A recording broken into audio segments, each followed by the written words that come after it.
नमस्कार साथियों, आज लेकर आ रहे हैं हम एक नया मैराथन क्लास। नई मैराथन क्लास है जो मैंने तुम्हें बोला था पिछली वीडियो में। लास्ट वीडियो में मैंने तुम्हें बोला था कि हम नेक्स्ट वीडियोस में मैराथन क्लास लेने वाले हैं। तो ये सीरीज है कुछ क्वेश्चंस की जो मोस्ट इंपॉर्टेंट क्वेश्चंस हैं, और इन क्वेश्चंस को जरूर एक बार पढ़ के जाना। ये लगा लो बिल्कुल पेनेसिया है, रामबाण है तुम्हारे एस्टेट के एग्जाम के लिए। और ये जो मैं नोट्स हैं ये टीएन कॉलेज के नोट्स हैं, टीएन कॉलेज, ठीक है। ये मैं इनमें से तुम्हें कराऊंगा ये, ठीक है भाई। तो ध्यान से बने रहिए वीडियो में, और मोस्ट इंपोर्टेंट क्वेश्चंस को हम यहाँ पर करने जा रहे हैं। तो शुरू करते हैं साथियों, बिना टाइम गवाए शुरू करते हैं आज का फर्स्ट क्वेश्चन, ठीक है। फर्स्ट क्वेश्चन है, मनोविज्ञान की विषय वस्तु निम्नलिखित में से क्या है?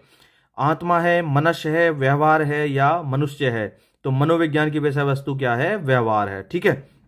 नेक्स्ट क्वेश्चन, वॉटसन ने मनोविज्ञान की विषय वस्तु को निम्नलिखित में से क्या माना है? उत्तेजना अनुक्रिया, आंतरिक अनुभव या दोनों, या उपरोक्त में से कोई नहीं। तो ये माना है तुम्हारी उत्तेजना अनुक्रिया, ठीक है। फिर नेक्स्ट क्वेश्चन है, आधुनिक मनोविज्ञान की विषय वस्तु में आंतरिक अनुभव का ज्ञान निम्नलिखित में से किससे होता है? आंतरिक अनुभव का ज्ञान किससे होता है? तो ये मैंने तुम्हें बताया था, अंतर्दर्शनीय रिपोर्ट, ठीक है। ये इसका सही आंसर हो जाएगा। तो इसका सही आंसर क्या हो जाएगा? अंतर्दर्शनीय रिपोर्ट। फिर नेक्स्ट क्वेश्चन क्या कहता है हमारा, आजकल मनोविज्ञान व्यवहार की वैज्ञानिक जांच से संबंधित है, जिसमें कि व्यवहार के दृष्टिकोण में वह बहुत कुछ शामिल है जिसको प्रारंभिक मनोविज्ञान ने अनुभव किया था MNLM द्वारा, ठीक है। मनोविज्ञान की इस परिभाषा में से मनोविज्ञान की विषय वस्तु क्या है? तो ये उत्तेजना अनुक्रिया है, आंतरिक अनुभव है या दोनों है? तो ये इसका सही आंसर दोनों होगा। नेक्स्ट क्वेश्चन हमारा कहता है कि मनोविज्ञान परिवेश के संबंध में व्यक्ति की क्रियाओं का वैज्ञानिक अध्ययन है। मनोविज्ञान की यह परिभाषा निम्नलिखित में से किसने दी है? तो ये परिभाषा याद रखेंगे, ये परिभाषा किसके द्वारा दी गई है? वुडवर्थ के द्वारा, ठीक है। और प्रश्नावली विधि को सर्वप्रथम किसने दिया था? ये भी वुडवर्थ ने दिया था। इस तरीके से इन्हें याद रखेंगे। फिर नेक्स्ट क्वेश्चन हमारा, मनोविज्ञान प्रारंभ में निम्नलिखित में से किस ज्ञान का अंग था? तो ये सबसे पहले दर्शन शास्त्र का अंग था, ठीक है। तो नेक्स्ट क्वेश्चन हमारा कहता है, प्राचीन यूनानी विचारकों के अनुसार मनोविज्ञान निम्नलिखित में से किसका अध्ययन था? तो ये आत्मा का अध्ययन था, ठीक है। फिर नेक्स्ट क्वेश्चन हमारा कहता है कि प्राचीन यूनानी विचारकों ने मनोविज्ञान का नाम क्या दिया है? तो ये आत्मा का विज्ञान दिया है, ठीक है। तो ये टीएन कॉलेज के नोट्स हैं जिनमें से मैं तुम्हें करा रहा हूं। बहुत ही गजब के क्वेश्चन इसमें दिए हुए हैं, बड़े ही बढ़िया क्वेश्चन, एकदम अच्छे लेवल के क्वेश्चन दे रखे हैं जो तुम्हारे लिए मोस्ट इंपॉर्टेंट हैं। और यहां से तुम्हारे ये लगा लो सारे टॉपिक्स कवर होंगे। जितने भी मैंने टॉपिक्स कराए हैं या तुम्हारे सीडीपी में जितने भी टॉपिक्स आते हैं वो मोस्टली इसमें कवर होंगे, जितने भी मैं क्वेश्चंस करा रहा हूं, ठीक है। नेक्स्ट देखते हैं, ये मैंने करा दिया आत्मा का विज्ञान। 20वीं शताब्दी में प्रतिबद्ध अनुक्रिया पर किस मनोवैज्ञानिक ने महत्वपूर्ण अनुसंधान किया? तो ये किया है पॉवलोव ने। और पॉवलोव ने सिद्धांत दिया है क्लासिकल कंडीशनिंग थ्योरी, ठीक है। पावलोव ने कौन सा सिद्धांत दिया? क्लासिकल।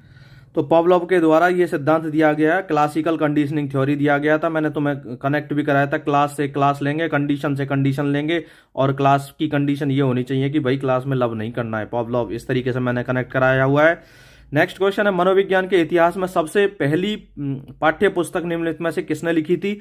तो विलियम जेम्स, आर्ड वुडवर्थ ने, विलियम मैकडूगल ने या NLM मन ने, ठीक है। तो ये सबसे पहले किसने लिखी थी? मन के द्वारा लिखी गई थी। फिर नेक्स्ट क्वेश्चन हमारा कहता है, मनोविज्ञान की परिभाषा जीवित वस्तुओं के व्यवहार के विधायक विज्ञान के रूप में निम्नलिखित में से किसने सबसे पहले कहा है? तो ये किसने की थी? तो ये सबसे पहले विलियम जेम्स ने। तो इस तरीके से देखो, ये क्वेश्चन हम करा चुके हैं। मनोविज्ञान की परिभाषा जीवित वस्तु के व्यवहार के विधायक विज्ञान के रूप में निम्नलिखित में से किसने की थी? तो ये विलियम जेम्स ने। और ये टीन कॉलेज के नोट्स हैं जो कंपटीशन का तैयारी कराता है, इंस्टीट्यूट है दिल्ली में।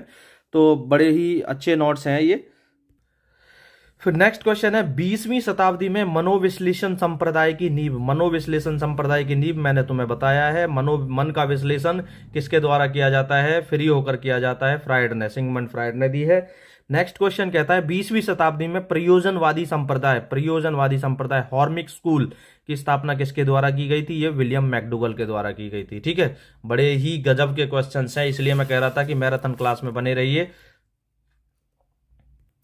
फिर नेक्स्ट क्वेश्चन हमारा कहता है 20वीं शताब्दी में गेस्टाल्ट मनोविज्ञान की स्थापना किसके द्वारा की गई थी? तो ये वर्दीमर, कोहलर, कोप्पा, ये सारे किसमें थे? गेस्टाल्टवादी हैं ये सारे ही, वर्दीमर, कोहलर, कोप्पा। और इन्हें अंतर्दृष्टि का, सूझ का सिद्धांत, अंतर्दृष्टि का सिद्धांत, इनसाइट थ्योरी जो दी थी, ठीक है। फिर है तुम्हारा इनसाइट थ्योरी दी थी इन्होंने, अंतर्दृष्टि की, ठीक है। नेक्स्ट क्वेश्चन है 20वीं शताब्दी में व्यवहारवादी संप्रदाय का जन्मदाता किसको माना जाता है? तो ये वाटसन को, और व्यवहारवाद का जनक भी वाटसन को ही कहा जाता है। शाब्दिक अर्थों में साइकोलॉजी से तात्पर्य निम्नलिखित में से क्या है? आत्मा का ज्ञान, मन का विज्ञान, या दोनों? तो ये सबसे पहले हम इसे आत्मा का ज्ञान ही कहेंगे, ठीक है। नेक्स्ट, मनोविज्ञान की सर्वोत्तम परिभाषा स्वयं चेतना की अवस्थाओं के वर्णन और व्याख्या के रूप में की जा सकती है, दी जा सकती है। यह कथन निम्नलिखित में से किसका है? तो ये है विलियम जेम्स का, ठीक है। सही आंसर इसका विलियम जेम्स होगा।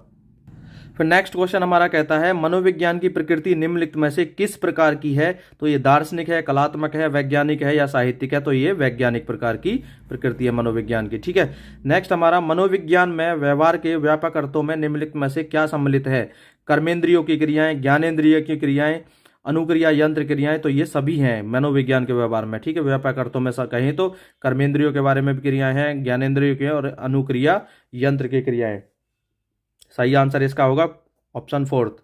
फिर नेक्स्ट क्वेश्चन हमारा कहता है बाल मनोविज्ञान निम्नलिखित में से किसके व्यवहार का अध्ययन है? तो ये बालक के व्यवहार का है, किशोर के, या प्रौढ़ के, या वृद्ध के? तो ये बालक के व्यवहार का अध्ययन कहा जाता है इसे, ठीक है। फिर है नेक्स्ट, विकासात्मक मनोविज्ञान निम्नलिखित में से किनके व्यवहार का अध्ययन करता है? मनोविज्ञान का शारीरिक पहलू, स्नायु संस्थान, शारीरिक क्रियाएं, या मानसिक क्रियाएं? तो इसका सही आंसर होगा मानसिक क्रियाएं। नेक्स्ट क्वेश्चन हमारा शारीरिक मनोविज्ञान निम्नलिखित में से किसका अध्ययन करता है? तो मनोविज्ञान का शारीरिक पहलू, ठीक है। ये सही इसका आंसर होना चाहिए, ठीक है। स्नायु मंडल, शारीरिक क्रियाएं, मानसिक क्रियाएं, तो मनोविज्ञान का शारीरिक पहलू। नेक्स्ट क्वेश्चन हमारा मनोविज्ञान में अध्ययन की प्रमुख विधियां निम्नलिखित में से कौन सी हैं? निरीक्षण विधि, प्रयोग विधि, अंतर्दर्शन विधि, ये सारी विधियां उपरोक्त सभी। तो ये तीनों प्रकार की विधियां मनोविज्ञान के अध्ययन में महत्वपूर्ण भूमिका निभाती हैं, तो ये तीनों ही इनमें काउंट की जाएंगी। नेक्स्ट क्वेश्चन हमारा कहता है मनोविज्ञान में अध्ययन की सर्वश्रेष्ठ विधि।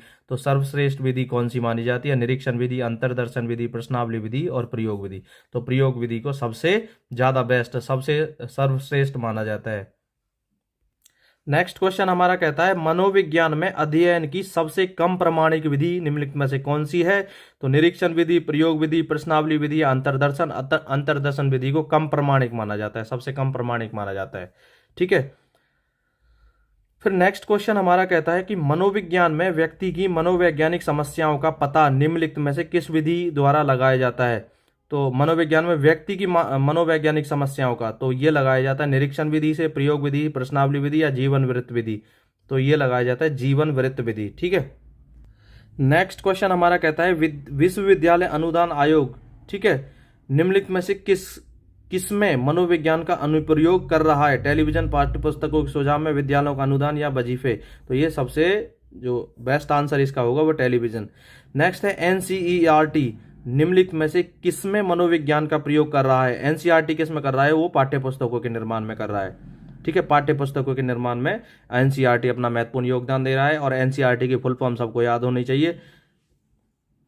तो एनसीईआरटी की होगी national council of educational research and training, ठीक है। National council of education and educational research and training, इस तरीके से इसकी फुल फॉर्म होगी, वो याद रहनी चाहिए, ठीक है। और एक एनसीटीई की होनी चाहिए, और ये होगी तुम्हारी national council of teacher education,